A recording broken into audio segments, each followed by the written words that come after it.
Hello, everyone. The transition to greatness has officially begun. Friday's jobs report was encouraging, to say the absolute least. The jobs in this country, we had more than 2.5 million added. The prediction was that 7.5 million jobs would be lost. This was a 10 million swing toward the positive side, and in fact, the greatest number of jobs created in a single month on record. That is extraordinary. 225,000 manufacturing jobs, 464,000 construction jobs, and 1.2 million leisure and hospitality jobs were all added in May. Beyond that, the number of workers who reported being on temporary layoffs decreased by 2.7 million in May. And more than that, and this was a great number that was pointed out to me today by the CEA, 300,000 jobs were created for Black Americans in particular. That's in May, and that was a 1.7% increase. So very encouraging numbers there from the CEA that they highlighted for me, BLS numbers that they highlighted. May's jump in average weekly hours also is an encouraging sign, because increasing hours is a sign that employers need to hire more workers to meet demand. For all private sector employees, average weekly hours increased by 0.5% to 34.7 hours, the highest level since the series began in 2006.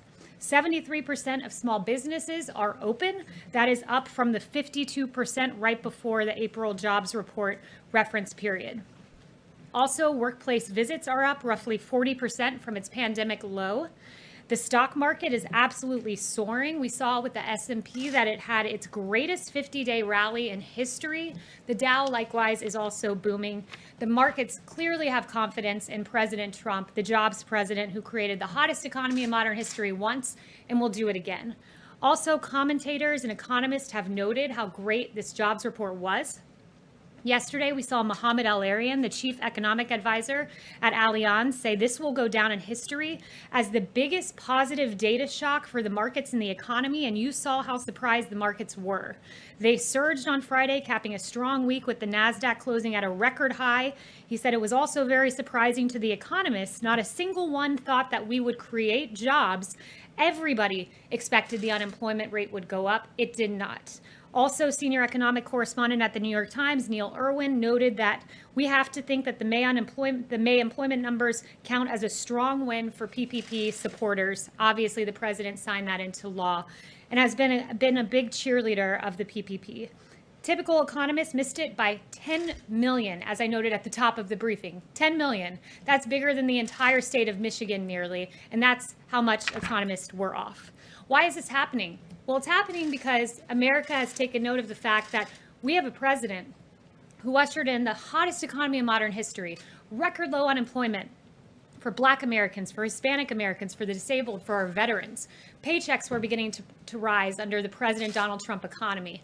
We have the great jobs creator in office, and America clearly has confidence in this president. You have a president who fundamentally understands how to put this country back to work, and we saw that in action with the Friday jobs report. And with that, I'll take questions. Okay. So start with John.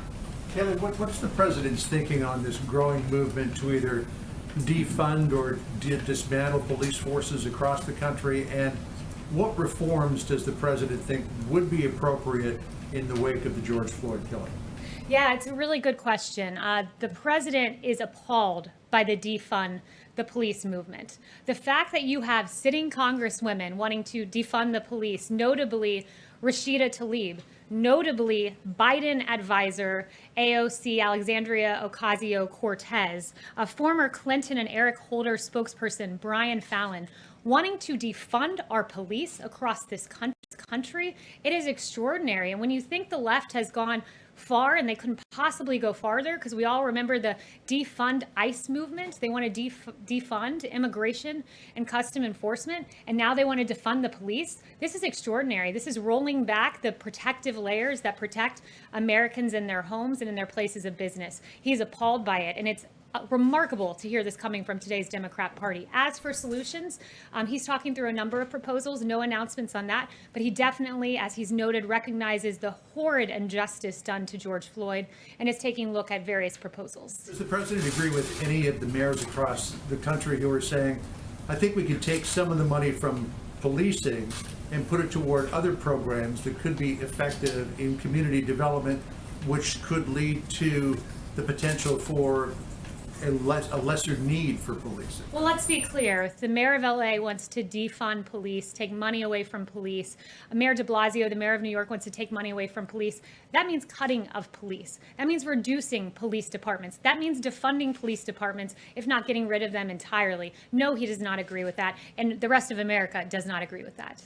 I have two questions for you. As you are going over your reforms and what you think is needed, does the president feel that there is systemic racism in law enforcement? The president's been very clear there are injustices in society. I've noted several for you that he's pointed out as a Republican primary candidate, noting the Sandra Bland video was absolutely horrible, noting George Floyd. There's a civil rights investigation into that. He definitely believes there are instances of racism, but look, he believes our law enforcement are the best in the world. He believes that by and large, they are good people. The 750 who were injured defending this country from rioters and Antifa in the streets, as to be distinguished from the peaceful protesters, those 750 officers who were hurt defending our country were heroes, as was David Dorn, a police officer who lost his life, and Patrick Underwood, who also lost his life in the last week or so. He doesn't think that there is systemic racism in law enforcement. He believes most of our police officers are good, hardworking people. There's a lot of evidence of that, and he has great faith in our police department. Okay, well, my second question, does he still believe that NFL players who kneel as a form of protest against police brutality should be fired? The president is very much against kneeling in general. The president has made clear for years that kneeling is tied to our national anthem, that it does not respect our military men and women across this country. He's not a fan of the kneeling movement. He's made that very clear, particularly because he thinks it's disrespectful to our military, as the kneeling originated at the kneeling during the national anthem. Do you think they should be fired? I have no comments on that. He is against the kneeling movement, though, as he's noted on Twitter as recently as a few days ago. Say yes, he Yes. does still think they should be fired? I have no information on that, and I have not talked to him about that. Is Yes. there anything in the Democrats' Policing Act that the administration supports? Yeah, that legislation, first of all, the text of it hasn't even been given to us. I've not talked with the president about that yet. He hasn't reviewed it yet. He's looking at a number of proposals, but there are some non-starters in there, I would say, particularly on the immunity issue. You had AG Barr saying this weekend he was asked about reduced immunity, and he said, I don't think we need to reduce immunity to go after the bad cops, because that would result certainly in police pulling back, which is not advisable. So he hasn't reviewed the legislation, but AG Barr, as a member of the administration, noted this prior to the proposal coming out. Does the administration support the banning of the use of chokeholds? Look, the president, again, hasn't reviewed this piece of legislation. The president is looking at what's a state issue, what's a federal issue right now. He's currently reviewing proposals, actually, on this very topic about police reform. So I'll leave it to him and not get ahead of him on that. But certainly we believe that the appropriate amount of force should be used in any police interaction with an individual. But 2 weeks after all of this civil unrest, why does the White House not have a plan? The president said on Friday that his plan for combating racism is a strong economy. How does that work? Look, that's an important part of combating racism is making sure that there's equal opportunity for Black Americans in this country. This president, we hear a lot of words from Democrats about criminal justice reform, that they wanted this. Well, they got it with President Trump reducing racial sentencing disparities via the First Step Act. Democrats talk about economic opportunity for Black Americans and people in vulnerable communities, and this president has done that with opportunity zones. It was a good start, more than 900 places, creating private investment to help people get on their feet to start businesses in this country. HBCUs, record funding. This president has repeatedly, through his actions, stood up for the Black community, and a big piece of that is absolutely economic reform. And I'd finally note on the point of economic reform, the USMCA, these trade deals, the TPP, making sure that didn't take place, that directly advantaged hardworking men and women in Detroit who wanted their auto jobs. So his reformation with trade, and also opportunity zones is helping to ensure that Americans of all races have the same opportunity in the economic playing You're field. saying he will eventually have a police reform plan. He's looking at various proposals, so I won't get ahead of him. No announcements on that front, but he has been looking at them over the last few days. Yes. Yes. Kayleigh, there are reports that the administration is going to be pulling troops from Germany. Can you say how many and when and where are they going? Yeah, what I would say on that is first, we have no announcements at this time. I know there's reporting out there, but as of this moment, there are no announcements. The president's continually reassessing the best posture for the United States military forces and our presence overseas. I mean, we remain committed to working with our strong allies. Will he consult Angela Merkel before making a final decision? I'll leave that to the president. Again, no announcements at this time.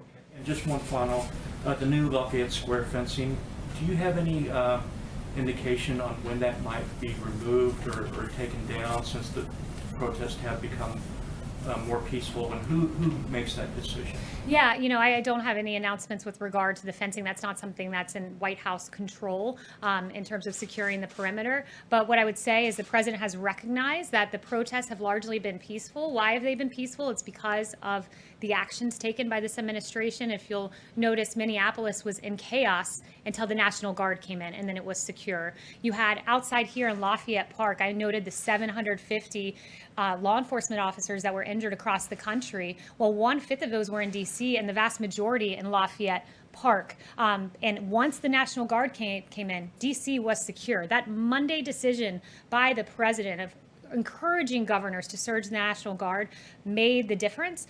And the president's recognized now that the protests are peaceful. He's recommended a winding down of the National Guard, very peaceful protest over the weekend. So with regard to the security of the building, not a decision for the White House, would refer you to Secret Service and Park Services on that. But the president has recognized the peaceful protesting and is encouraged by that. Yes, Jen. Kayleigh, on Hong Kong, can you say when will the administration revoke Hong Kong's trade status? And also, do you think that that move will be the only thing the administration does? Is there something else planned? And do you think that China will listen? Are you seeing any signs of China relenting on Hong Kong? Yeah, we haven't seen any updates from China thus far. No announcements with regard to the timing of that, but the president has been very clear that China has replaced its promise of one country, two systems with one country, one system, which is what led the administration to make the announcement that it would begin eliminating policy exemptions that were given to Hong Kong, the special treatment that they once had. Kayleigh? Yes, Steve. Is there any, a week after what we saw in Lafayette Park last Monday night, are there any people here in this building who believe that, or does the president believe that perhaps things went the way they shouldn't have gone? Is there any regret on the part of the president or anyone here about how people were treated, people who were peacefully protesting, and how they were rushed out so violently? No, there's no regrets on the part of this White House because, look, I'd note that many of those decisions were not made here within the White House. It was AG Barr who made the decision to move the perimeter. Monday night, Park Police also had made that decision independently when they saw all of the violence in Lafayette Square. And before these protesters were moved by Park Police and they issued that tactical order, there were 3 loud warnings. And as I believe it was AG Barr on Face the Nation noted, that some of those protesters moved back and adhered to the warning, but others of those protesters started hurling objects, and that was unacceptable. And Park Police acted as they felt they needed to at that time in response, and we stand by those actions. The country and the world saw this violent clash between people who were otherwise peacefully protesting, but really the president is not sorry for the way things went? No, the president is sorry about the fact that Antifa wreaked havoc in our streets and the failure of some members of the media to note that. Like CNN's Chris Cuomo said, show me where it says protesters are supposed to be peaceful. Well, I point him to the First Amendment where it says that you have the right to, quote, peaceably assemble. He should go back and read the Constitution. There are many others out there, like Don Lemon, saying that rioting is a mechanism to restructure our country. Burning down St. John's, using a pick to literally like carve out, as we saw in that video, concrete from the sidewalk to hurl at officers, that's not peacefully protesting. The actions of the rioters were not in keeping with the First Amendment. And I think the media needs to recognize there's a discernment between the peaceful protesters, many of whom I've seen, and the rioters. And yes, America will act against rioters. And yes, under President Trump, he will not allow burning buildings, 150 federal buildings to be defaced, and 750 law enforcement officers to be injured in our country. Can I ask you one more about the Yes, president? Ryan. I like the blue suit. Oh, thank That's a you. really snazzy look. Yeah. Just to follow up on that, you do know that the burning of St. John's happened on Sunday nights, and a lot of the violence that you were talking about, that happened on Sunday night. What he was asking about was Monday, when, as anyone who was down there knows, it was almost exclusively peaceful, especially in the moments before the chemical munitions were used on those protesters. So do you just want to clarify that about the burning of St. John's? Because that happened on a different day. Yeah, the burning of St. John's is what prompted the decision to move the perimeter. It's what prompted Park Police to say that evening, the perimeter must be moved. It's what prompted, yes, it's what prompted AG Barr to agree with that decision on Monday morning that the perimeter needed to be moved. But when you hurl objects at Park Police, when you don't move after 3 orders are given, Park Police acted appropriately. When the shield of Park Police was batted down, when one person tried to grab a Park Police officer's weapon, that's not peaceful by any definition of the word. And one question on Yeah. the area in front of the White House is now officially known as Black Lives Matter Plaza. Does the president agree with that decision? I haven't talked to him about it. Haven't mentioned that to him. Yes. Kayleigh, does he agree in general the way that Mitt Romney stated over the weekend he does with the core message of Black Lives Matter? Yeah, Mitt Romney can say 3 words outside on Pennsylvania Avenue, but I would note this, that President Trump won 8% of the black vote. Mitt Romney won 2% of the black vote. I believe President Trump, people across the country recognize that while Mitt Romney has a lot of words, notably he said that 47% of the nation is dependent upon government, believes they are victims, believes that the government has a responsibility to care for them. Those were Mitt Romney's words not too long ago. The president takes great offense to those words. That's not America. Guess what America is? It's when given opportunity via a Trump opportunity zone, belief that Americans of all races can rise to the occasion and achieve, belief in HBCUs and giving record funding to HBCUs, because we need to enable education in our country and school choice. Those kind of actions on the part of the president stand in stark contrast with the very empty words of Senator Romney. Yes. Thank you, Kayleigh. As you have noted, the president has talked about the protest, he's talked about the death of George Floyd, but he still hasn't given a formal address to the nation.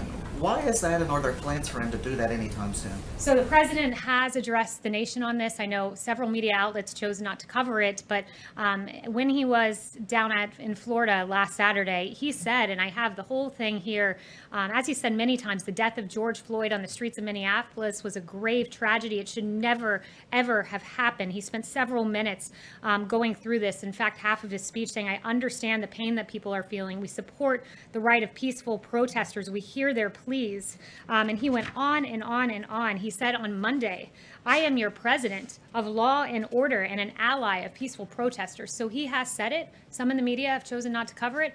Those words are out there and they're documented. Yes. Ebony. Yeah. Thank you. Obviously, we're hearing a very optimistic message from the president about the jobs numbers and the stock market recovery. But in an executive order on Thursday night, the president said that he had determined that without intervention, the U.S. faced the likelihood of a long economic recovery with persistent high unemployment. I'm just wondering why we're hearing 2 messages from the president and how the American people are supposed to feel about the economy for the rest of the year. Yeah, well, the president sees Friday as a great stride toward what he ultimately wants, which is this rearing economy that we had where paychecks were growing and at the fastest for low-income workers. We were at a very good place before he chose to stop the economy to save 2.1 million lives potentially. So he took the action that was necessary at the time. He wants to get us back to that place we were at. He's the one who can do it. He's noted there's going to be a time of recovery. He thinks that Q4 will be good. Next year will be great. Monday was a great an unexpected note that the market believes in this president, that employers believe in this president, that they believe they can open their doors in the Trump economy. So it was a note of a great first step of progress, but rest assured there are many more steps that we have to take to get back to the hottest economy in modern history, but we will get there under President Trump. Yes. Sure, okay. Ben. Sticking with the economy, New York City began reopening its economy today after a very long lockdown. Does President Trump think we need another coronavirus stimulus package? And if so, what would he want to see in it before he signs it? Yeah, he's remained open to a phase 4. There was some discussion about this. There was a meeting last week at the White House about that, actually. So won't get ahead of him, but he has said there are several things he wants. Payroll tax holiday was one of them because that directly advantages low-income workers. Several other things that he would like to see in the package. Won't get ahead of him, but he's certainly still open to a phase 4. But it can't be, as he's noted, just state and local bailouts for blue states that have run their states into the ground because of decades of Democrat policies. Chanel. Thank you, Kayleigh. Would President Trump support an actual increase in police funding to help offset some of the damage that could be waged on departments that are defunded across the country? Yeah, so again, that would be getting ahead of the president on that exact proposal, but he's been very clear he does not support defunding the police in any way, shape, or form. He noted, in fact, just a little bit ago to me that we have seen violent crime come down in this country. And why, at the time when violent crime's coming down, why would we defund the police, who are in large part responsible for helping America to get to a place where our streets are safe? So I would point you to that and before getting ahead of the president on a specific policy. Yeah, can I ask a follow-up to that? Louis. Yeah, I wanted to ask you about defunding the police movement, what's going on. How does it impact the crime scenario here? You said, sorry, I didn't hear the last The phrase. defunding the police, how does it impact the crime scenario here? The crime rates are going up. Do you think that will impact the crime? Yeah, absolutely. Look, our police officers are the ones who are defending this country and making sure that we have law and order in our streets. And there's no more evidence of that than just taking a look at the raw numbers. Our police are described as the blue line in American society between peace and chaos, between order and anarchy. And that thin blue line has done quite a bit. Just looking at 2018 numbers, murder arrests 11,970, robbery arrests 88,130, aggravated assault 395,800, violent crime arrests 495,900.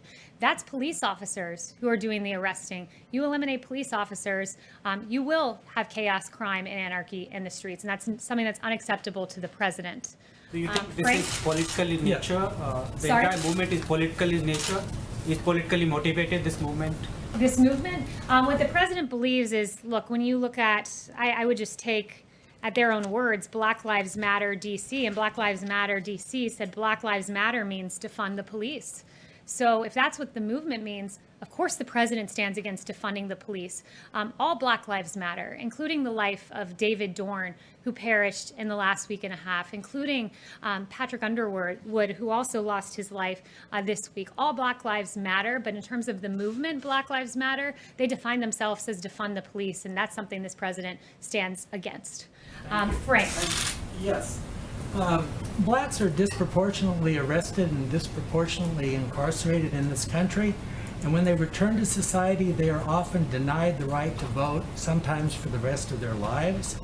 Is the president concerned about this disparity, and does the president favor restoring the rights of all those who complete their sentences so that they can participate in the 2020 election? So I haven't spoken to him on that issue specifically, but what I would note is your question does edge on the notion of criminal justice reform. Obviously, someone who's wrongfully incarcerated, that we need to address that situation. And the president has, with the First Step Act, a great piece of legislation that says pregnant women can't be shackled when they're having their baby in jail. These are basic common sense human decency reforms that the president put in place. The sentencing disparities that are at play because of the Violent Crime Control and Law Enforcement Act of 1994, that crime bill, which has been derided and rightfully so by civil rights leaders. This president helped in part to rectify that. And I'd note that the First Step Act, the beneficiaries, more than 90% have been Black Americans. So this is a president who's always stood on the side of justice, but I have not spoken to him about that specifically. Is there anyone who I haven't gotten to? Could you ask him about that? Emily. Thank you. I'd like to ask a question on behalf of myself and then one from a colleague who couldn't be here. Sure. So many complaints were made against Derek Chauvin prior to the death of George Floyd. And I was wondering if President Trump believes that disciplinary records and complaints against police, as well as police personnel files, should be accessible to the public. States have differing laws on this, but should there be a minimum national standard on police transparency with respect to these complaints and records? Yes, it's a good question, but again, it would get to what the president's going to propose going forward, so I won't address that or get ahead of that. But the particular incidents you referenced of George Floyd, it was egregious, and that needs to be looked at and is being looked at, not just at the state level, but at the level of the DOJ as well. Thank you. And from a colleague, does President Trump urge Prince Andrew to comply with his Department of Justice's request for an interview in the case against Jeffrey Epstein?